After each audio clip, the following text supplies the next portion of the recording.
Kembali dari dunia abadi. Audiobook, novel silat. Episode 41. Tang Xiu tertawa terbahak-bahak saat melihat ekspresi tertekan di wajah Long Zhengyu. Kemudian, dia berkata sambil tersenyum. Kalau begitu, sewakan villa itu kepadaku selama beberapa bulan, dan aku akan mengembalikannya kepadamu setelah instruktur pelayan asing itu pergi. Long Zhengyu menggelengkan kepalanya sambil berkata sambil mendesah. Ai, kau seperti pasanganku yang bernasib buruk, kau tahu. Tapi, kau boleh memilikinya, karena aku belum merenovasi tempat ini. Jika kau ingin menggunakannya, aku akan meminta sepupu perempuanku untuk mengirimkan kunci rumahmu malam ini. Sepupu perempuanmu? Tang Xiu bertanya dengan ekspresi bingung. Bab 167, melupakan perselisihan sebelumnya. Hahaha. Hahaha. Sambil melihat ekspresi bingung Tang Xiu, senyum muncul di sudut mulut Long Zhengyu saat dia berkata sambil tersenyum. Kamu tidak tahu bahwa Long Shuiyao adalah sepupuku yang lebih tua? Tang Xiu menjawab dengan ekspresi heran. Ternyata dia sepupumu. Aku benar-benar tidak tahu itu. Namun, akulah yang mengabaikan hal ini. Tidak banyak orang yang memiliki nama keluarga Long Wu. Nama keluargamu adalah Long, begitu juga dengan namanya. Sementara dia juga manajer properti kota Gerbang Selatan, jadi tidak heran kalau dia adalah kerabatmu. Long Zhengyu menjawab sambil tertawa. Ya, itu bukan hal yang tidak mengenakan, bukan? Pokoknya, agar aku tidak semakin tertekan, kamu harus tinggal di sini dan minum beberapa gelas bersama kami malam ini. Tang Xiu mengalihkan pandangannya ke Andi sambil mengangguk dan berkata. Baiklah. Aku akan tinggal dan menemanimu minum beberapa cangkir. Ngomong-ngomong, ini Andi, tangan kanan Kang Xia. Dia sebenarnya di sini menunggu Kang Xia menghadiri pesta lelang amal dan kelaparan menunggu. Itu sebabnya aku memesan hidangan untuknya makan terlebih dahulu. Dengan ekspresi heran, Long Zhengyu berkata. Andi? Suku bus yang sangat besar dan terkenal, Andi? Tuan Long, kata-kata yang Anda ucapkan, apakah itu pujian atau kutukan? Saya mungkin tidak begitu fasih berbahasa Mandarin, tetapi setelah menikmati rasa kata-kata Anda, rasanya agak tidak enak, bukan begitu? Kata Andi dengan senyumnya yang menawan. Aduh. Raut wajah Long Zhengyu menegang saat dia memutar matanya dalam diam. Seorang gadis asing yang mengatakan bahwa dia tidak begitu fasih berbahasa Mandarin tetapi mampu memahami makna tersirat di balik kata-katanya? Sambil menggelengkan kepalanya, Long Zhengyu tersenyum paksa dan berkata. Ini salahku karena salah bicara karena tidak bijaksana. Orang-orang yang mengatakan bahwa kamu adalah suku bus benar-benar buta. Kamu sangat cantik seperti peri yang turun ke dunia fana. Jika nanti masih ada orang yang mengatakan bahwa kamu seperti suku bus, orang-orang itu benar-benar brengsek. Hehe. Andi tertawa terbahak-bahak, dan sepasang senjata mematikan di dadanya melambai dan melesat maju. Semua pemuda yang hadir, termasuk Tang Xiu, tidak dapat menahan diri untuk menelan ludah mereka saat melihatnya. Itu menggoda dan sungguh menggoda. Meski masih muda dan bersemangat, keempat pemuda itu tak kuasa menahan diri untuk berbisik dalam hati satu persatu, kau bukanlah seorang sukubus atau malaikat, tapi seorang iblis muda yang menggoda dan centil yang bisa menghancurkan negara dan membawa kehancuran bagi rakyat. Batuk-batuk. Tang Xiu terbatuk untuk menyembunyikan kecanggungan di dalam hatinya saat dia berbicara untuk mengalihkan fokus. Long Zhengyu, aku baru ingat kalau adikmu tidak datang untuk menggangguku akhir-akhir ini. Apakah kamu tahu di mana dia? Mendengar ini, Long Zhengyu menggelengkan kepalanya dan berkata sambil tersenyum. Dia akan berangkat ke Kota Biru. Aku tidak tahu apa yang dipikirkan anak itu. Dia tiba-tiba berbicara dengan ayahku dan berkata bahwa dia ingin mendirikan perusahaannya sendiri. Dia berkata akan bergabung terlebih dahulu di Kota Biru sebelum pergi ke Shanghai untuk mengembangkan dirinya lebih jauh, dan juga meminta 5 juta yuan dari ayahku. Sudah beberapa hari sejak dia pergi ke Kota Biru, dan dia belum menghubungiku sejak itu. Ah, ternyata dia benar-benar meninggalkan Kota Bintang. Tang Xiu tercengang. Hah? Sepertinya kau tahu tentang itu. Maukah kau memberitahuku? Dengan ekspresi penasaran, Long Zhengyu bertanya. Baiklah, aku bisa bilang dia pergi karena aku. Aku bilang padanya kalau dia tidak akan punya masa depan yang cerah kalau dia selalu berada di bawah naunganmu dan orang tuamu. Meskipun dia sangat pintar dan punya naluri bisnis yang tajam. Namun, dia tidak punya ambisi. Aku memang merangsangnya, tapi aku tidak pernah menyangka dia akan benar-benar pergi ke dunia luar. Tang Xiu menjawab sambil tersenyum. Fei Shan dan Huang Su saling berpandangan. Keduanya tahu karakter Long Zhenglin luar dalam. Meski terkejut, Long Zhenglin mau mendengarkan Tang Xiu dan mematuhi pendapatnya adalah sesuatu yang tidak pernah mereka bayangkan, menyebabkan kesan mereka terhadap Tang Xiu sedikit lebih dalam saat ini. Huang Su berkata, Tuan Muda Long, saudara kedua Anda melarikan diri ke Kota Biru, dan dia bahkan tidak menghubungi saya. Astaga, apakah kita tidak cukup bersahabat? Ah, terserahlah. Saya akan mencarinya saat kita kembali ke sana. Terlepas dari bisnis apapun yang ingin dia lakukan, saya akan membantunya dan memberinya lampu hijau untuk membuka jalannya. Fei Shan juga berkata sambil tersenyum. Aku mungkin tidak bisa membantu apapun jika dia berada di tempat lain. Namun, di Kota Biru, kata-kata kita cukup berguna. Aku kenal adikmu. Dia agak liar dan tidak terkendali, dan tidak dapat dihindari baginya untuk bertemu dengan beberapa pengganggu lokal Kota Biru. Itu mengingatkanku pada sesuatu, kalimat apa itu? Ah, benar, ada pepatah umum yang mengatakan bahwa orang jahat akan diganggu oleh orang lain yang sejenis. Namun, tenang saja, kamu dapat yakin bahwa kami akan menjaganya di Kota Biru. Long Zhengyu mengambil anggur impor berkualitas yang sudah dicampur di atas meja dan menuangkannya ke dalam cangkir Tang Xiu. Kemudian, dia mengangkat cangkirnya sendiri dan berkata, untuk mengungkapkan rasa terima kasih dan rasa hormatku kepada kalian semua. Mari kita minum. Saat anggur memasuki perutnya, Tang Xiu mengatupkan bibirnya sambil menggelengkan kepalanya dan berkata, Aku pernah mendengar tentang anggur impor ini, tetapi tidak pernah punya kesempatan untuk meminumnya. Namun, rasanya sangat tidak enak. Seingatku, kita juga punya minuman keras yang cukup kuat yang diseduh di negara kita, bukan? Mata Fei Shan berbinar saat ia segera berjalan menuju lemari di sampingnya. Kemudian, ia mengambil sebotol anggur yang masih terbungkus dalam bungkusnya dan kembali ke posisi semula. Sambil menyerahkan botol itu kepada Tang Xiu, ia berkata, Saudara Tang, kau juga seorang pria. Kau tahu bahwa pria seperti kami suka minum minuman keras. Jadi, kau ingin mencoba mencicipi anggur yang kubawa dari Kota Biru ini? Tang Xiu mengambil botol itu dan pandangannya tertuju pada stiker bertuliskan slogan, Layani Rakyat, di atas botol.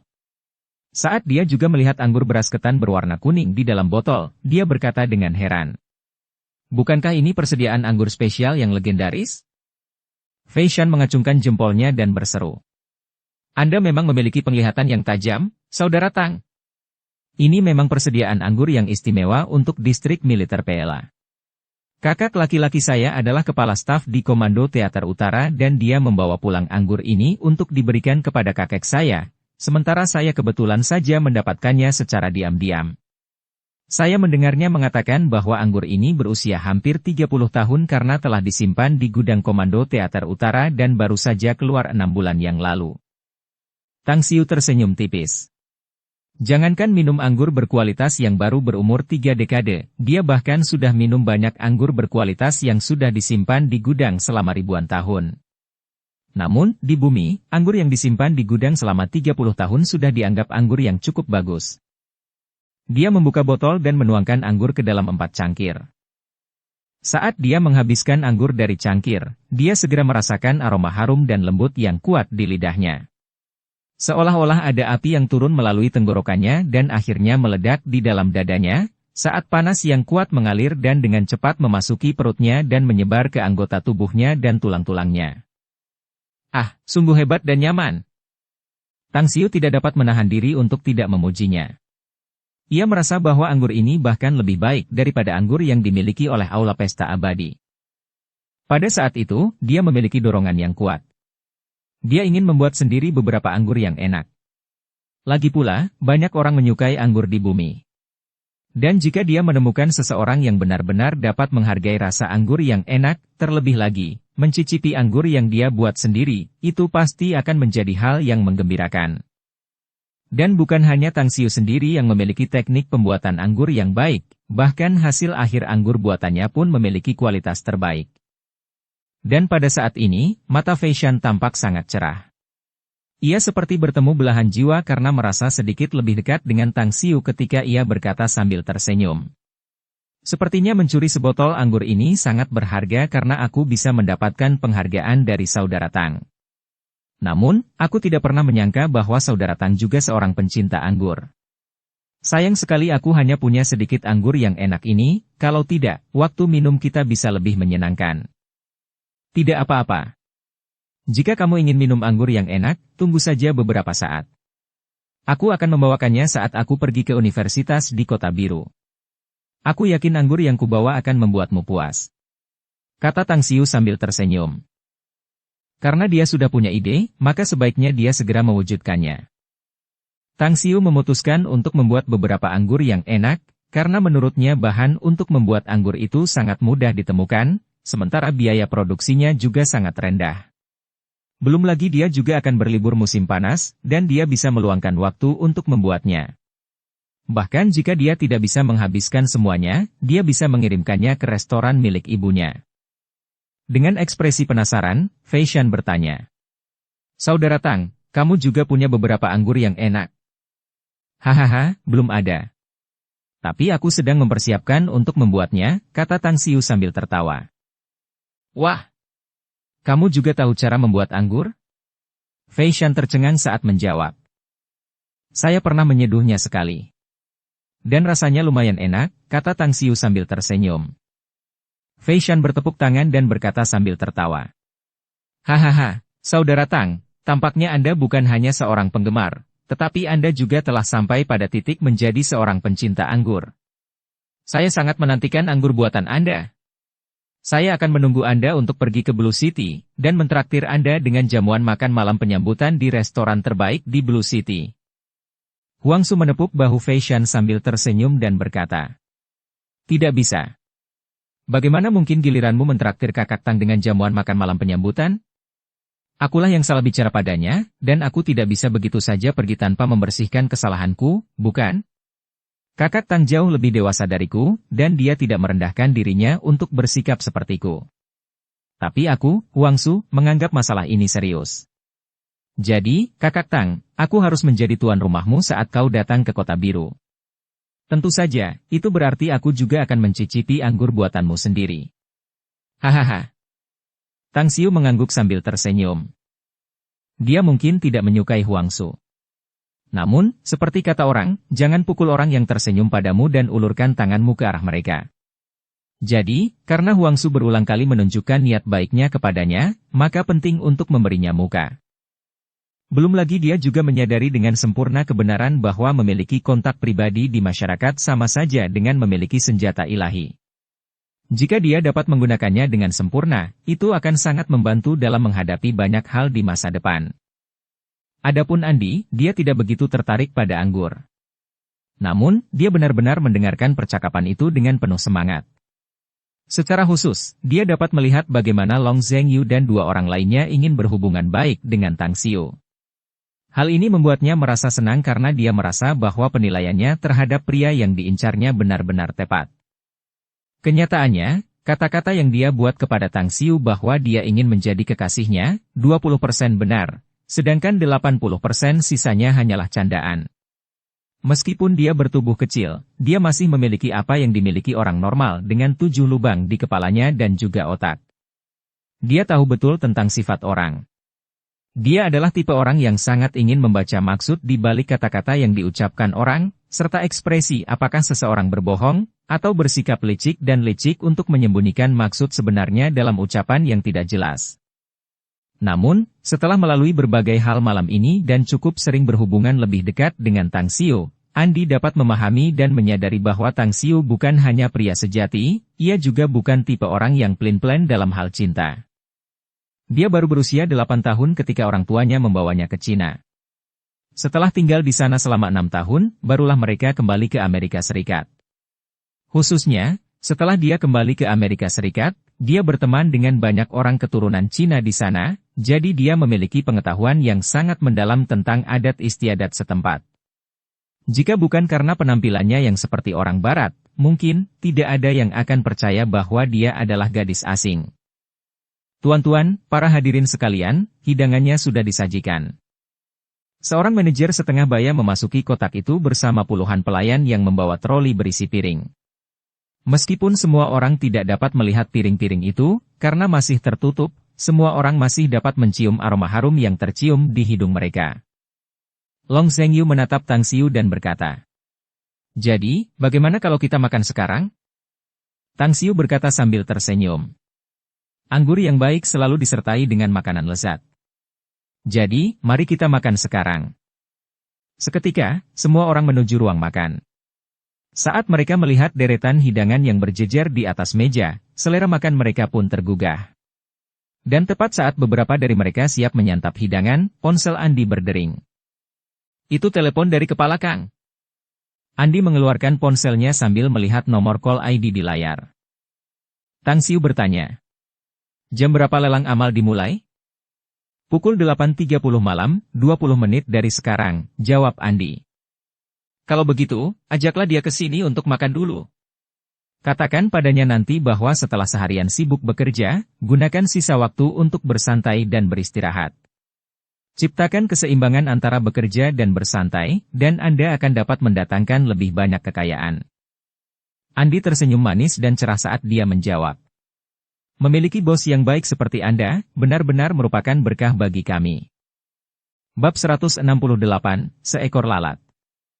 Mendengar pujian Andi, Huang Su tidak dapat menahan diri untuk tidak melirik dan mengerutkan bibirnya sambil berbisik diam-diam, "Kekasih yang baik sepertimu benar-benar dapat membuat seorang pria bahagia. Aku benar-benar tidak tahu bagaimana Tang Xiu dapat memiliki prestasi seperti itu. Dia tidak hanya memiliki kemampuan yang luar biasa, bahkan kecantikan yang tak tertandingi pun berinisiatif untuk berlari ke pelukannya." Tak lama setelah mengetahui bahwa Andi menemani Tang Xiu, Kang Xia datang ke suite A1608. Dia pernah bertemu Long Zhengyu sebelumnya, dan meskipun dia tidak mengenal Huang Su dan Fei Shan, dia tetap tersenyum saat menyapa semua orang. Akhirnya, dia melirik Andi yang tersenyum dan duduk di sampingnya. "Hei, bos. Ini benar-benar tidak adil, loh. Aku bekerja keras berurusan dengan perusahaan dan kau malah bersenang-senang di sini? Bagaimana kalau kau menemaniku menghadiri lelang amal?" Kang Xia menatap Tang Xiu dengan senyum berseri-seri. Tang Xiu menggelengkan kepalanya. Tepat saat dia hendak menjawab, dia mendengar Long Zhengyu berbicara. "Apakah lelang amal ini yang diatur oleh Yang Wailan?" "Sebenarnya, aku juga akan menghadirinya, tetapi karena kedua temanku ini datang, aku tidak mempersiapkan diri untuk pergi ke sana. Ngomong-ngomong, Fei Shan, Huang Su, karena kalian berdua sudah datang, mengapa kita tidak pergi ke lelang amal ini? Meskipun lelang Star City tidak dapat dibandingkan dengan lelang Blue City milikmu, mungkin kalian masih dapat menemukan sesuatu yang menarik bagi kalian berdua." Fei Shan dan Huang Su mengangguk sambil tersenyum. Tang Xiu menatap orang-orang ini dan akhirnya tersenyum masam dan berkata, "Kalau begitu, aku juga akan menghadirinya untuk menambah pengetahuanku. Sejujurnya, aku belum pernah berkesempatan menghadiri pesta amal kelas atas sebelumnya." Fei Shan berdiri dan berkata sambil tersenyum. "Sebenarnya, pesta amal semacam ini memiliki dua tujuan utama. Yang pertama adalah lelang amal, yang sebenarnya dimaksudkan untuk mengumpulkan sumbangan. Yang kedua, banyak nama besar di kalangan pebisnis, serta banyak keturunan dari keluarga besar yang terhormat dan terkenal, akan menghadiri pesta amal tingkat ini.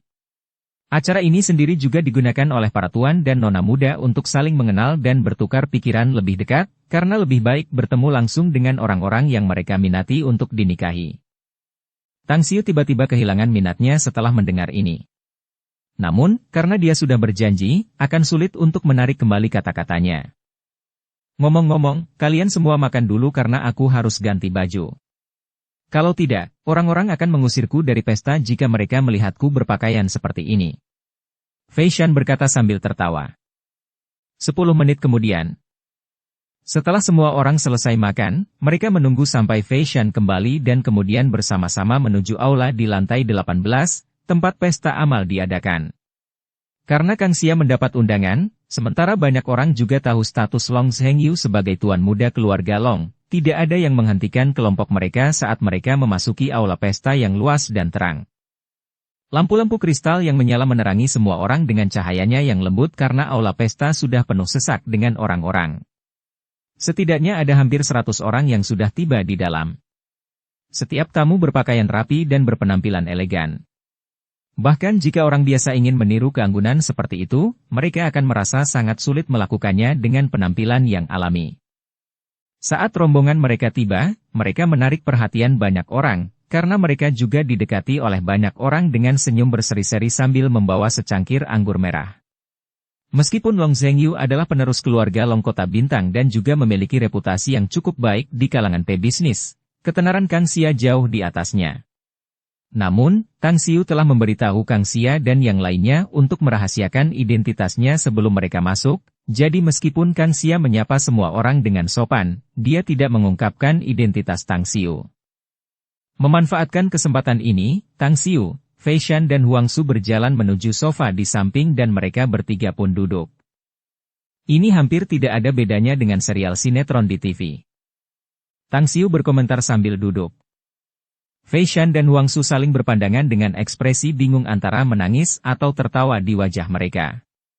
Baru pada saat inilah mereka akhirnya percaya bahwa ini adalah pertama kalinya Kang Xiu menghadiri pesta amal kelas atas. Saudara Tang, ada banyak wanita muda terkenal yang datang malam ini. Penyelenggara juga mengundang banyak aktris dan selebritas wanita. Coba lihat sisi itu, orang itu adalah bintang kecil yang telah tampil di beberapa serial TV. Meskipun dia tidak dapat dianggap sebagai aktris kelas 2, namun, jelas ada seseorang yang ingin menggaetnya, lihat. Huang Su sangat menyukai wanita dengan daya tarik seksual karena sepasang matanya yang rakus juga selalu mengarahkan pandangannya pada tubuh wanita di dalam aula pesta.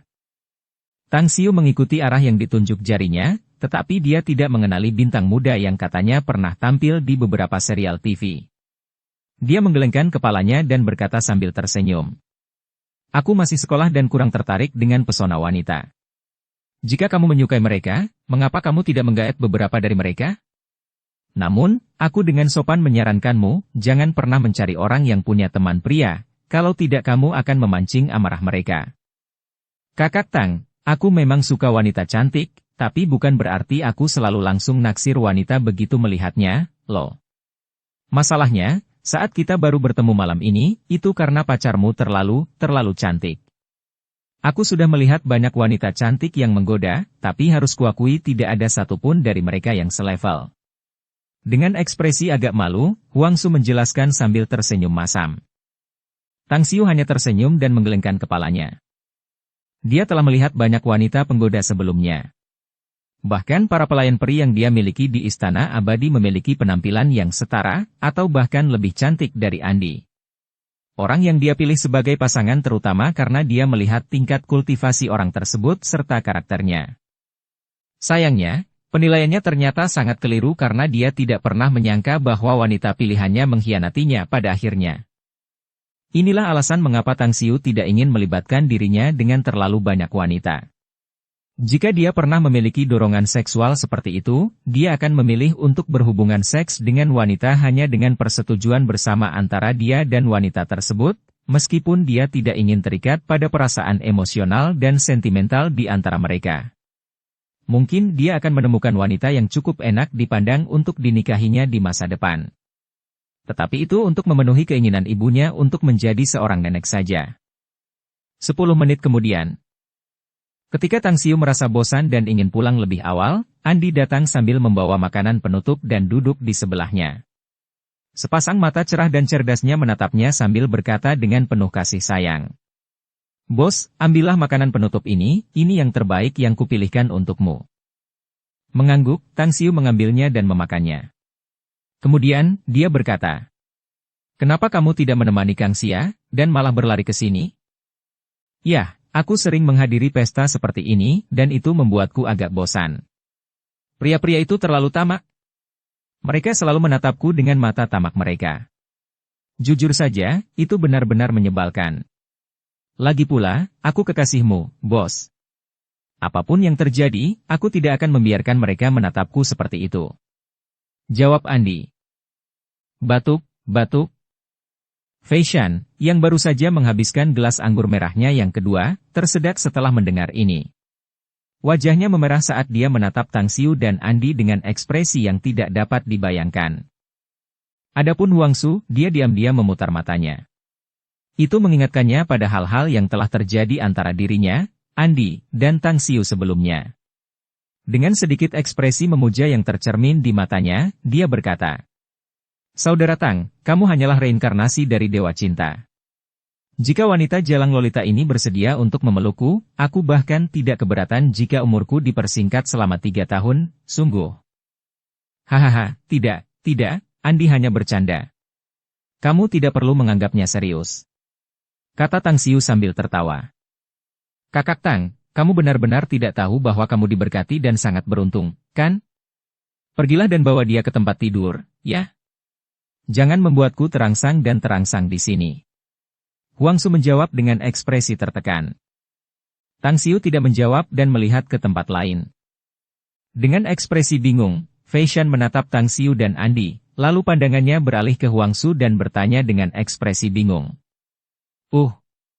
Aku tidak mengerti. Situasi apa ini pada akhirnya? Huang Su berkata sambil tersenyum paksa. Menurutmu apa itu? Andi, wanita penggoda yang menyebalkan itu, menangis dan berteriak bahwa dia ingin menjadi kekasih kakak Tang. Sementara dia mengabaikannya. Mungkin, satu-satunya orang di dunia ini yang akan menolak hal baik seperti itu hanyalah kakak Tang. Fei Shan menatap Tang Xiu dengan ekspresi tidak percaya dan ekspresi hormat terpancar di wajahnya saat dia berseru. Wow!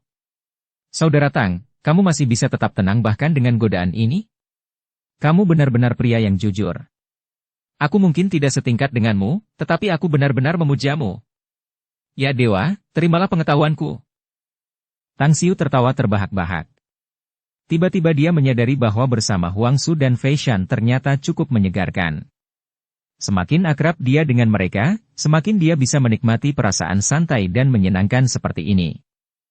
Nona, bolehkah saya mengundang Anda minum? Tiba-tiba terdengar suara dari beberapa orang di sekitar. Seorang pemuda berjas putih dengan tatanan rambut rapi berdiri di hadapan Andi dengan wajah penuh senyum percaya diri saat ia berbicara. Andi hanya meliriknya dan menjawab dengan acuh tak acuh. Saya tidak minum, terima kasih. Tang Xiu melirik cangkir kristal di tangannya saat mulutnya berkedut 2 kali ketika dia melihat cangkir itu terisi dengan anggur berwarna merah darah. Seperti apakah kebohongan yang diucapkannya? Itulah dia. Dan khususnya, cara dia menolak pria itu, sungguh unik. Bahkan dalam mimpinya yang paling liar sekalipun, pemuda itu pasti tidak pernah menyangka bahwa Andi akan menggunakan alasan seperti itu untuk menolaknya. Raut malu dan marah langsung terlihat di wajahnya saat dia berkata, "Kalau aku tidak salah, kau adalah pelayan pribadi Kang Xia, bukan? Kalau kau Kang Xia, aku mungkin benar-benar berpikir untuk memenangkan persahabatanmu. Tapi kau hanya bawahannya dan kau bahkan begitu sombong? Siapa yang memberimu kepercayaan diri? Apa kau percaya bahwa aku bisa membuat kepala Kang menendangmu keluar dari Magnificent Tang Corporation hanya dengan sepatah kata?" Dengan ekspresi seolah-olah sedang melihat orang bodoh, Andi menatap pemuda itu dan dengan sengaja mengarahkan gumamannya ke arah Tang Xiu. "Percayalah, aku tidak percaya sedikit pun. Mengapa kamu tidak mencobanya?" Pemuda itu marah. Ia segera melambaikan tangan kepada seorang petugas dan membisikkan beberapa patah kata kepadanya. Petugas itu mengangguk dan berjalan menuju Kang Xia. Setelah berusaha melepaskan diri dari kerumunan, Kang Xia menghampiri kelompok itu dengan ekspresi terkejut. "Apa yang telah terjadi?" Pemuda itu segera berkata, "Kepala Kang, apakah Anda ingat saya? Saya wakil manajer umum Meisha Kosmetik. Kami telah bertemu untuk membicarakan kesepakatan dengan perusahaan kami mengenai penjualan produk kosmetik Anda yang akan datang ke pasar. Kami juga pernah makan malam sebelumnya." "Ya, aku ingat kamu. Kamu adalah ketua Wu." Kang Xia mengangguk dan berkata. Kilatan keterkejutan terpancar dari mata Wu Changqing, seolah-olah diingat oleh Kang Xia merupakan kehormatan besar baginya. Kemudian, dia melirik Andi dan berkata, "Kepala Kang, saya pernah membantu Anda dengan permintaan Anda sebelumnya. Dan sekarang, bisakah Anda membantu saya?" Alis Kang Xia terangkat dan bertanya. Dan apa bantuannya? Sambil menunjuk Andi, Wu Changqing berbicara dengan ekspresi bangga. Bisakah kau memecatnya? Stafmu ini bahkan tidak bisa memahami pentingnya masalah ini. Jadi menurutku mempertahankannya hanya akan mendatangkan bencana. Jika hanya karena dia penjualan perusahaanmu akan terpengaruh nanti, keuntungan yang akan kau dapatkan tidak akan sebanding dengan kerugiannya. Wajah Kang Xia berubah dingin dan berkata samar. Apakah kamu mengancamku? Tidak, tidak. Kepala Kang salah paham. Aku hanya meminta bantuanmu. Wu Changqing menjawab dengan cepat. Sepertinya kau terlalu sibuk. Aku tidak bisa membantumu dalam hal ini. Bahkan, jika aku memecatnya, itu tidak akan mengubah apapun. Selain itu, dia juga pemegang saham di Magnificent Tang Corporation. Selain itu, aku harus memberitahumu ini, Magnificent Tang Corporation baru saja membuat keputusan bahwa perusahaan kita akan segera terdaftar di pasar kosmetik dan kita tidak akan lagi menggunakan saluran Meisha Cosmetic Group. Sampaikan pesanku kepada manajer umummu saat kau kembali. Dukung channel Novel Silat dengan subscribe, follow, like, komen dan share. Bab 169, Mencari Masalah. Betapa terkejutnya dia, Wu Changqing membeku dan wajahnya langsung berubah tragis. Bahkan dalam mimpinya yang paling liar sekalipun, dia tidak pernah menyangka bahwa hal itu akan berubah menjadi situasi seperti ini. Dia tahu bahwa pembicaraan dan negosiasi antara perusahaan mereka, kurang lebih, telah dilakukan. Dan meskipun Magnificent Tang Corporation adalah pihak yang berinisiatif untuk menemukan perusahaannya, namun, keuntungan yang akan mereka dapatkan, sangat besar. Kalau semua transaksi gagal karena hal ini, maka mungkin saja, dia tidak akan bisa lagi mempertahankan jabatannya sebagai wakil manajer umum. Setelah menyadari hal ini, keringat dingin muncul di dahinya. Dia segera tersenyum patuh dan berkata, ini hanya kesalahpahaman. Benar-benar kesalahpahaman. Sebenarnya, saya hanya bercanda dengan wanita cantik dan cantik ini. Kepala Kang, Anda memiliki lebih banyak kebijaksanaan daripada saya, tentu Anda akan mengerti. Saya memberi Anda jaminan bahwa hubungan bisnis kita akan sangat lancar. Selain itu, saya akan melapor kepada manajer umum untuk memberi Anda beberapa manfaat dan konsesi setelah saya kembali. Tang Xiu menatap Kang Xia dan bertanya perlahan. Ngomong-ngomong, kalau kita mendirikan toko berantai di setiap kota besar di negara ini, berapa banyak investasi yang harus kita siapkan? Untuk sesaat, Kang Xia menatap kosong lalu menjawab dengan senyum masam. Kita butuh dana yang sangat besar. Dan menyebarkan toko-toko berantai khusus untuk menjual produk-produk di seluruh negeri dalam waktu singkat, akan sangat sulit. Tang Xiu berkata. Karena ini bisnis kosmetik, kami akan mengambil rute kelas atas. Pertama, buka toko eksklusif kami sendiri di kota-kota terbesar dan kemudian terus berekspansi ke kota-kota lapis kedua. Setelah dana kembali, kami akan melanjutkan ke kota-kota lapis bawah. Ingatlah bahwa ini adalah penjualan produk kosmetik kami. Kami harus memiliki hak mutlak untuk berbicara untuk diri kami sendiri. Ekspresi Kang Xia berubah saat dia mengangguk berulang kali, berkata. Dimengerti. Aku akan merevisi rencananya setelah aku kembali dan memodifikasinya sesuai permintaanmu. Namun, tentang pendanaan persiapan. Beri aku waktu. Paling lama 1 bulan, aku akan memberimu dana yang dibutuhkan untuk investasi awal. Kata Tang Xiu. Kang Xia pun menjawab dengan terkejut. Bagus sekali, kalau dana kita cukup, saya yakin waktu yang dibutuhkan untuk memasarkan produk kita akan lebih singkat. Ingatlah, kita mungkin tidak membuat perhiasan mewah, tetapi penting bagi kita untuk mengambil rute yang mahal. Selama produk kosmetik kita cukup bagus, menjual produk bukanlah aspek yang perlu kita khawatirkan. Kata Tang Xiu. Dimengerti. Kang Xia mengangguk sambil tersenyum. Setelah melihat bagaimana hubungan Tang Xiu dan Kang Xia, Wu Changqing benar-benar bingung karena pikirannya kacau. Dia baru saja mengetahui bahwa manajer umum Magnificent Tang Corporation yang terkenal, Kang Xia, ternyata menerima perintah dari orang lain. Terlebih lagi, Kang Xia hanyalah seorang pekerja upahan, seorang karyawan yang mendengarkan instruksi bosnya. Siapakah pemuda ini? Bagaimana dia bisa memberi perintah kepada Kang Xia? Mungkinkah dia Tebakan-tebakan yang salah muncul di benak Wu Changqing karena keterkejutannya, tetapi dia menepis semuanya begitu saja. Dia sama sekali tidak percaya bahwa Kang Xia mau bekerja di bawah seorang pemuda berusia 20 tahun. Yang paling tidak dapat diterimanya adalah bahwa bos besar yang baru-baru ini menginvestasikan investasi besar untuk Magnificent Tang Corporation ternyata adalah seorang pemuda. Anda. Akhirnya, Wu Changqing tidak mampu menahan keraguan dan pertanyaan di dalam hatinya. Adapun Andi yang berpenampilan seperti malaikat tetapi mulutnya sangat tajam, dia menatap Wu Changqing dengan pandangan angkuh dan membentaknya. Apakah kamu benar-benar idiot?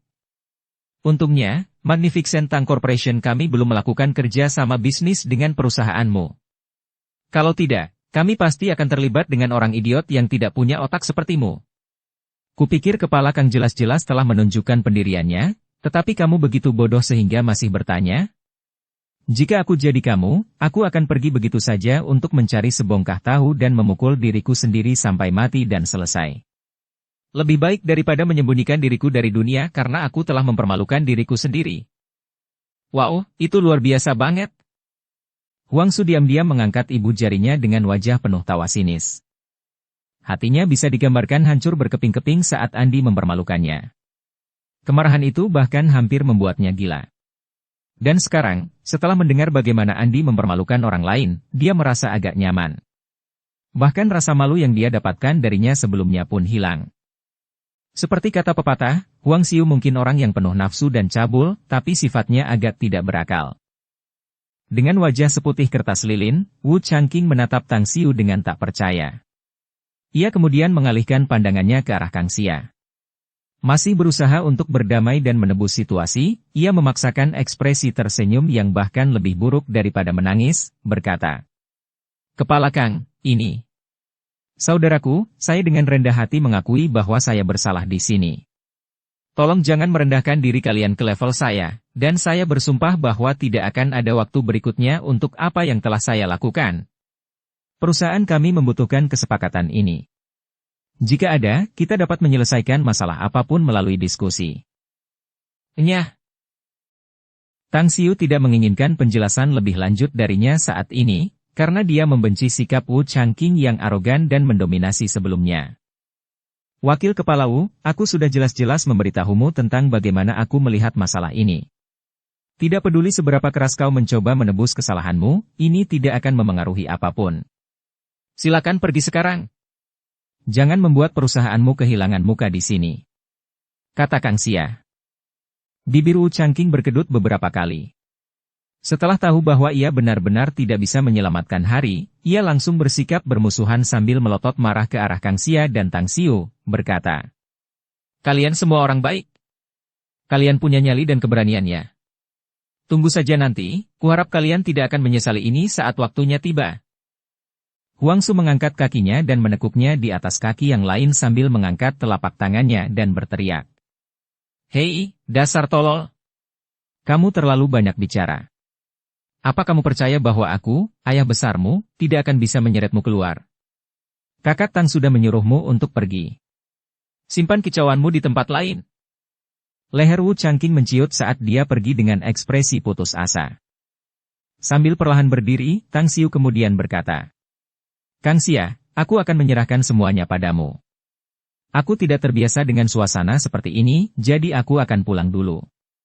Ngomong-ngomong, Andi sudah minum anggur malam ini, jadi kau harus mengantarnya kembali." Setelah mendapat jaminan dari Tang Xiu tentang dana yang diberikan, Kang Xia dalam suasana hati yang cukup baik saat dia menjawab dengan gembira. "Bos, apakah Anda ingin saya mengantar Anda kembali?" "Baiklah, katakan saja, saya terbiasa bersikap sopan dengan sopan juga. Mengenai lelang ini hanya untuk mengumpulkan sumbangan. Selain itu, kita terlalu miskin sekarang, dan saya tidak akan berpura-pura menjadi orang yang murah hati di sini. Jadi tidak akan menjadi masalah jika saya pergi juga. Apakah tidak apa-apa jika kamu pergi sekarang?" Tang Xiu bertanya dengan ragu. "Ya, tidak masalah." Kang Xia mengangguk dengan berat. "Baiklah. Kalau begitu, antar aku pulang." Setelah mengatakan ini, kamu juga harus pulang dan beristirahat secepatnya, kata Tang Xiu. Tak lama setelah, Tang Xiu mengucapkan selamat tinggal kepada trio Long Zhengyu, Huang Su, dan Fei Shan, lalu ia pergi bersama Kang Xia dan Andi. Di pintu masuk gedung pesta. Melihat punggung mereka bertiga, Huang Su berbicara dengan ekspresi masam. Keberuntungan Tang Xiu dengan cewek benar-benar luar biasa. Kang Xia sendiri adalah seorang wanita cantik yang luar biasa, dia bahkan bisa mengalahkan cahaya wanita tercantik di ibu kota. Dan Lolita XXX yang tampak seperti bidadari itu, Andi tidak kalah darinya. Dia juga termasuk dalam jajaran wanita tercantik yang jarang ditemukan di dunia. Aku pikir di permukaan, Kang Xia akan mengirim Tang Xiu pulang, tetapi aku sangat curiga dia akan tidur dan bercinta dengan seorang XXX, tentu saja. Dengan ekspresi bingung antara menangis atau tertawa, Long Zhengyu menjawabnya. Hei, Tuan Muda Huang, bagaimana bisa kata-kata itu keluar dari mulutmu? Sejak kapan kau mengubah kulitmu? Aku katakan padamu, Tang Xiu bukan orang seperti itu. Dia tidak sepertimu yang akan melakukan trik XXX. Tidak, tidak. Tuan Muda Long, aku harus menegur apa yang baru saja kau katakan. Tidakkah kau pernah mendengar pepatah umum bahwa bahkan para pahlawan pun memiliki kelemahan terhadap pesona wanita cantik? Kang Xia dan Andi termasuk dalam jajaran wanita tercantik, dan kau hanya dapat memilih satu dari ribuan wanita seperti ini, bukan? Tang Xiu mungkin memiliki pengendalian diri yang baik, tetapi katakan padaku, bisakah dia tetap teguh dan mampu menahan godaan mereka? Fei Shan menggelengkan kepalanya dan berkata, kalian berdua benar-benar punya pikiran kotor. Long Zhengyu mengumpat sambil berkata sambil tertawa. Namun, dalam hati, dia sangat mengagumi Tang Xiu. Dia orang yang cerdas dan memiliki kemampuan yang baik untuk mengamati dan menilai perasaan serta suasana hati orang lain. Dia dapat melihat bahwa Kang Xia dan Andi memiliki kesan yang mendalam terhadap Tang Xiu. Begitu perasaan semacam ini dipupuk hingga titik tertentu, perasaan itu mungkin akan berubah pada hakikatnya dan berubah menjadi cinta yang membara. Hari berikutnya, Kang Xia mengirim mobil perusahaan untuk menjemput 4 instruktur pramugara dari Inggris Raya yang sudah tiba di bandara. Dia kemudian mengantar mereka ke Villa Southgate Town. Masing-masing dari keempat instruktur tersebut memiliki kemampuan unik mereka sendiri, dan mereka juga sangat terkenal di kalangan bangsawan Inggris. Setelah melihat keempat orang ini, dia telah menghabiskan cukup banyak uang untuk menyewa, Tang Xiu langsung mengirim mereka ke Mo Qingping. Mengenai keterampilan apa yang bisa dia pelajari dari mereka, itu sepenuhnya tergantung padanya. Pada malam harinya, di hari yang sama, Tang Xiu naik kereta cepat ke Provinsi Dongyuan. Tidak ada penerbangan penumpang langsung dari kota Star ke kota Changbei. Namun, jalur kereta apinya sangat maju. Ia hanya butuh waktu 3 jam dengan kereta cepat untuk sampai di sana. Pada pukul 10 malam, ia akhirnya tiba di kota Changbei. Awalnya, ia bermaksud naik taksi di luar setelah meninggalkan stasiun kereta. Namun, ia menjadi sangat putus asa setelahnya. Ada banyak taksi, tetapi ketika ia memberitahu para pengemudi tujuan, kota Qingshan, tidak ada satupun dari pengemudi itu yang bersedia mengantarnya ke sana. Mengapa kamu tidak mau pergi ke sana? Tang Xiu tidak dapat menahan diri untuk bertanya pada pengemudi wanita itu. Pengemudi wanita itu tersenyum paksa sambil menjawab. Adik kecil, bukan berarti kami tidak ingin mengantarmu ke sana. Hanya saja jarak dari stasiun kereta ini ke kota Qingshan agak jauh, sementara gaji yang kami dapatkan juga, tidak cukup. Selain itu, hari sudah sangat malam dan lokasinya sangat terpencil dan sangat berbahaya dalam perjalanan ke sana. Meskipun pelanggan kami adalah orang baik, tetapi jika kami kebetulan berpapasan dengan penjahat jalanan, kami pasti akan sangat menderita. Perampok jalanan? Tang Xiu tidak ingin menyerah begitu saja, dan bertanya dengan rasa ingin tahu. Kita sangat mungkin bertemu dengan perampok jalanan dalam perjalanan dari sini ke kota Qingshan? Bukankah hukum juga harus sampai ke tempat ini? Selain itu, kepolisian seharusnya menangani masalah ini, bukan? Pengemudi wanita itu menjawab sambil mendesah. Urus saja masalah ini ya. Polisi kan sudah berusaha menangani masalah ini. Tapi, para perampok tol itu seperti tikus. Mereka sudah terbiasa dengan topografi di sekitarnya. Belum lagi banyaknya jalan setapak menuju daerah terpencil yang jarang ditemui orang di sekitarnya dalam radius puluhan mil. Kalaupun polisi mau menangkap para perampok dan bandit ini dan menghentikan mereka dengan paksa, tetap saja akan sangat sulit untuk menangkap mereka. Setiap kali para perampok ini melihat situasi yang tidak beres, mereka akan segera mengebor ke pinggir jalan menuju hutan pegunungan. Sangat sulit untuk menangkap mereka, walaupun polisi mengerahkan banyak tenaga. Tiba-tiba, suara pengemudi wanita itu menjadi sangat pelan. Ia kemudian berbalik dan melihat sekeliling. Setelah memastikan bahwa tidak ada yang memperhatikan dirinya dan Tang Xiu, ia berbisik. Adik kecil, aku sarankan kamu untuk bermalam di kota Changbei. Kamu masih bisa bergegas ke kota Qingshan besok. Para perampok jalanan dan perampok tol itu terlalu liar dan merajalela. Aku juga mendengar bahwa mereka punya hubungan dengan beberapa polisi kotor di kota ini. Jadi, lebih baik aman daripada menyesal. Kita akan sial jika bertemu dengan para penjahat ini. Setelah ragu-ragu sejenak, Tang Xiu tersenyum paksa dan berkata, Kalau begitu bawa aku ke Hotel Changbei. Itu hotel yang disarankan temanku. Melihat Tang Xiu menerima sarannya, pengemudi wanita itu tersenyum lebar dan langsung menjawab. Bagus, kalau begitu naiklah, adik kecil. Aku akan mengantarmu ke hotel bintang 5 terbaik di kota Changbei. Ah, benar. Apakah kamu ingin aku menjemputmu dan mengantarmu langsung ke kota Qingshan besok pagi? Kamu juga punya layanan ini? Tang Xiu tercengang. Sopir wanita itu berkata sambil tertawa. Ya, Anda bisa menyebutnya sebagai pekerjaan besar yang dijadwalkan sebelumnya. Anda tahu, kami, sopir taksi di kota Changbei ini, sama sekali tidak dapat dibandingkan dengan sopir limusin hitam itu. Jadi, Anda harus tahu cara bekerja keras jika Anda ingin tetap bisa makan, menurut saya. Tang Xiu berkata sambil tertawa. Baiklah. Datang dan jemput aku besok pagi. Bab 170, bepergian melintasi jalan yang diperintah oleh kekuatan. Perkembangan ekonomi kota Changbei biasa saja. Meskipun seharusnya berada pada tingkat klasifikasi perkotaan yang sama dengan kota bintang, perkembangan dan pembangunan wilayah perkotaan dan distriknya jauh lebih rendah daripada kota bintang. Meskipun pengemudi wanita itu membawa Tang Xiu ke hotel bintang 5 terbaik di kota itu, tetapi setelah dia memasuki hotel tersebut, dia merasa bahwa hotel itu bahkan tidak memenuhi standar bintang 4. Tentu saja, harga di sini juga jauh lebih murah. Kedua sisi kota Changbei dikelilingi oleh perbukitan dan perairan. Jelas, hal ini menyebabkan lokasi geografisnya di daratan menjadi agak terpencil. Pada pagi hari berikutnya, Tang Xiu sarapan di ruang makan hotel setelah mandi. Setelah itu, ia bertemu dengan pengemudi taksi wanita yang datang untuk menjemputnya. Berapa lama lagi kita harus pergi ke kota Qingshan dari sini? Tanya Tang Xiu. Hampir 2,5 jam. Meski jaraknya tidak terlalu jauh, jalannya cukup kasar.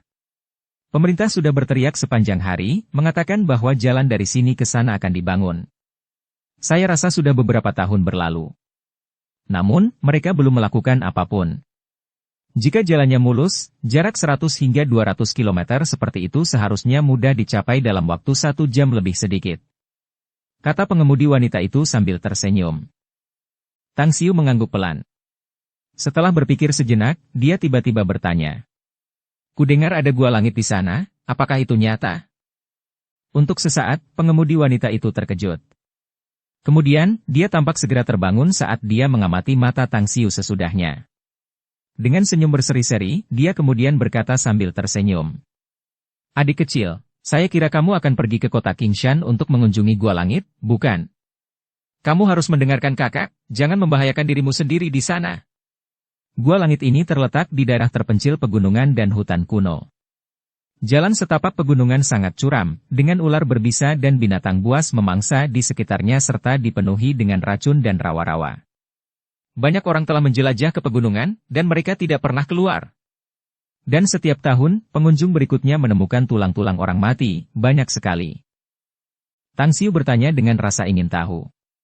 Pegunungan Prime Forest ini adalah salah satu pegunungan besar di negara ini, lalu mengapa pemerintah setempat tidak berpikir untuk mengembangkannya menjadi tempat wisata? Saat ini, di setiap bagian negara kita, jika satu tempat hanya memiliki sedikit tempat wisata, pemerintah dengan seenaknya membangun tempat wisata di sana. Dengan harapan dapat menarik banyak wisatawan dalam dan luar negeri untuk membantu meningkatkan pembangunan ekonomi di wilayah tersebut. Mengapa kota Changbei tidak memanfaatkan modal yang mereka miliki ini? Pengemudi wanita itu menjawab sambil tersenyum paksa. Baiklah, saya akan memberitahu Anda 3 kata yang paling tepat untuk menggambarkan otoritas di kota Changbei. Hah? 3 kata yang mana? Tanya Tang Xiu. Jangan bertindak. Pengemudi wanita itu berkata terus terang. Tang Xiu tidak dapat menahan tawa. Pengemudi wanita itu mengatakannya dengan cara yang sederhana, tetapi makna yang tersirat dalam ekspresinya sangat jelas dan membuatnya menyesal.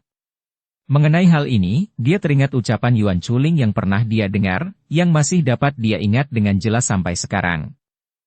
Terkait pejabat pemerintah, mereka tidak khawatir melakukan tindakan korupsi yang rakus. Sama seperti semua burung gagak di dunia, mereka semua menjadi hitam karena itulah yang harus dipromosikan dalam organisasi mereka.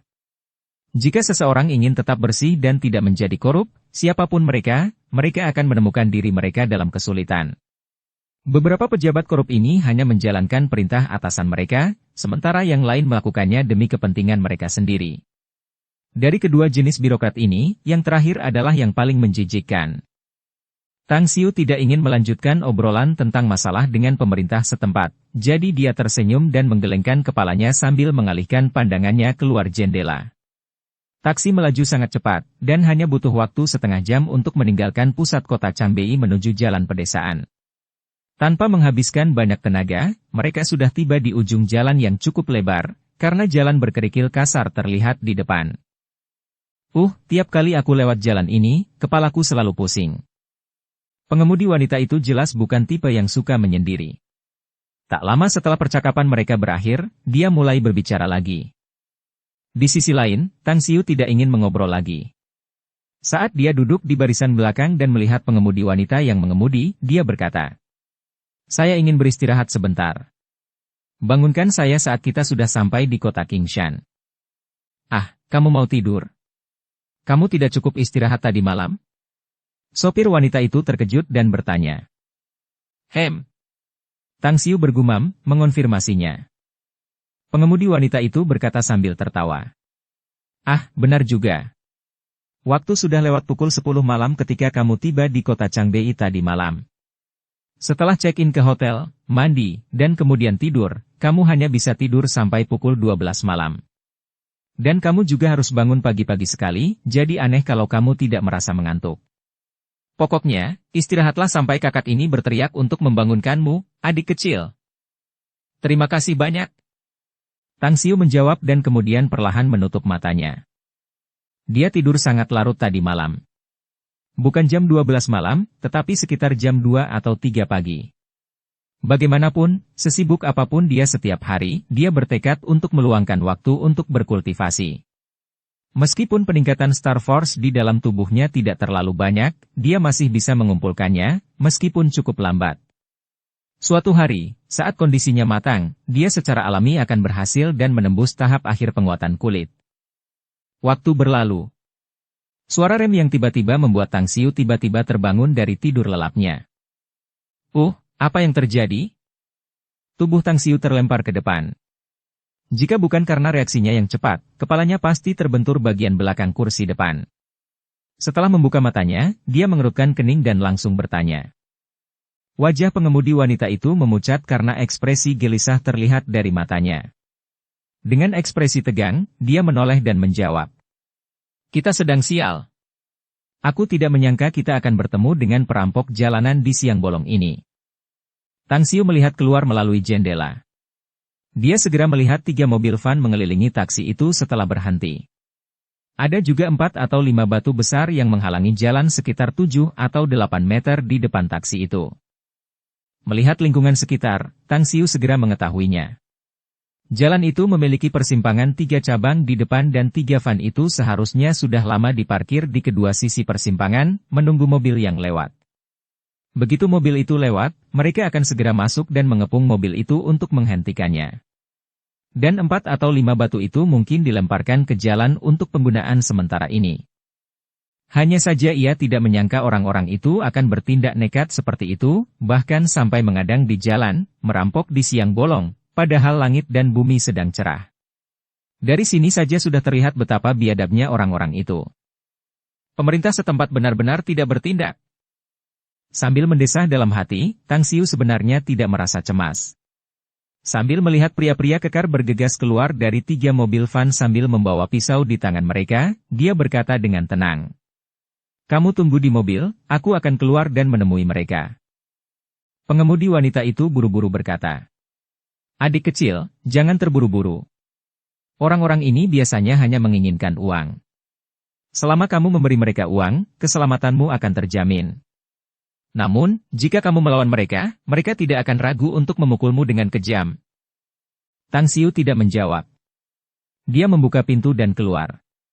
Lalu menatap pria-pria besar yang tampak garang itu sambil berkata. Kalian menghalangi jalan, berpura-pura menjadi perampok? Di depan lebih dari 10 pria besar ada seorang pria botak dengan rantai emas tebal di lehernya dan bekas luka pisau mengerikan di pipi kirinya yang tampak seperti kelabang. Dia memegang pisau gunung, sambil tertawa muram dan berkata, Hehe, bocah ini tahu urusan kami ya? Karena kamu tahu kami sedang menyergap di sini, maka patuhilah dan keluarkan semua uang dan barang berhargamu. Mungkin, kamu akan membuat kami saudara-saudara bahagia dan kamu akan menyelamatkan diri dari patah kaki. Tang Xiu terdiam sejenak. Kemudian, dia berkata pelan. Pernahkah kamu mendengar pepatah bahwa orang jahat akan dihukum oleh kejahatan?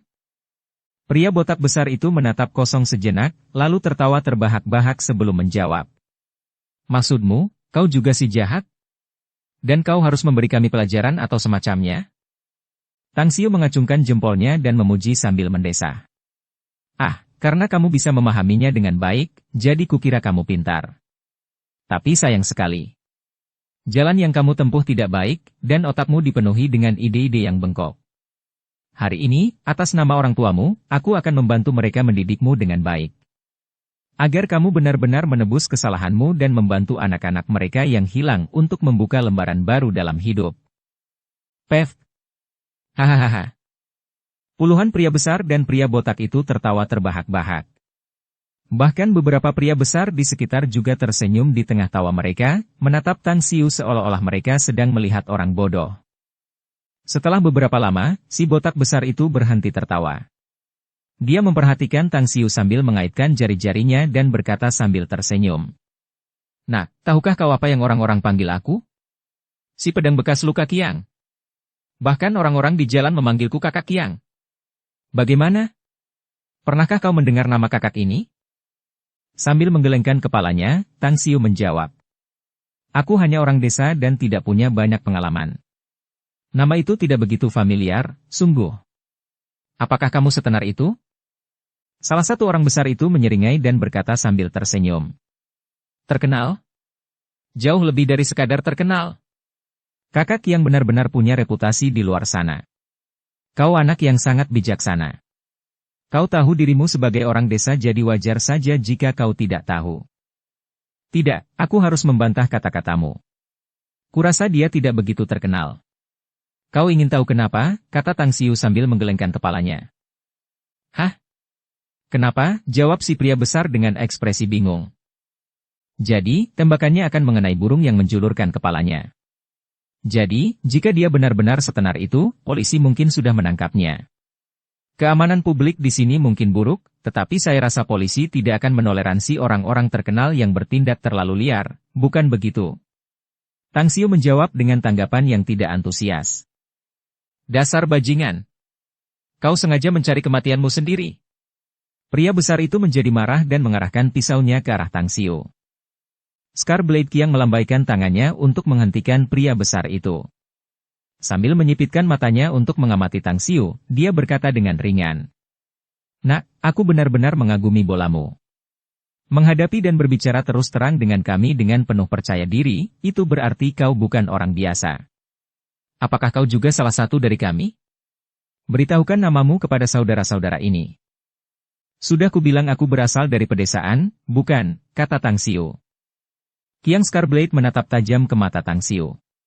Senyum jahat muncul di wajahnya, dan dia berkata. Kau punya kesempatan, tapi kau tidak memanfaatkannya.